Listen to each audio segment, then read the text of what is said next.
The question says, a stone is hung in air from a wire which is stretched over a sonometer. The bridges of sonometer are 40 centimeter apart. So the first case, the length is 40 centimeter. When the wire is in unison with the tuning fork of frequency 250 Hz, 6 Hz. So N1 is 256 Hz. When the stone is completely immersed in water, the length between the bridges is 22 centimeter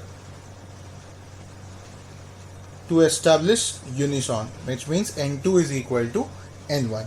The specific gravity of the material is, yes guys, we want specific gravity.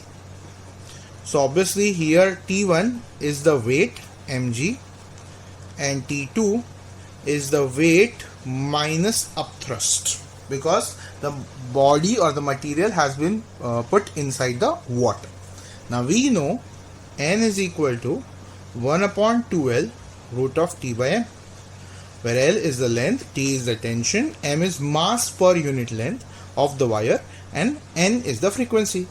According to the question, the frequency remains the same, the length changes, the tension changes, the mass per unit length will also remain the same because we are talking about the same wire. That means L is directly proportional to root T, correct? Or we can definitely say T is directly proportional to L square. So now if I talk about T1 by T2, it is going to be L1 square by L2 square, that is like 40 square by 22 square. And here it is mg upon mg minus upthrust.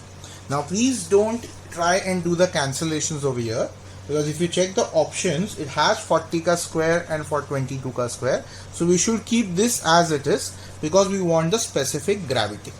Now we also need to understand what is specific gravity. So the specific gravity is actually the weight in air upon the weight in air minus the weight in water. Okay, so weight in air is mg, weight in air is again mg, minus the weight in water is mg minus upthrust, which if you try and understand over here, it's nothing but mg as A over here upon mg again A minus mg minus u, that is B. So this is as good as A upon A minus B if we consider this as A by B. And that means the specific gravity is actually equal to A, that is 40 square, upon 40 square minus 22 square. It's as simple as that. And that will be our final answer.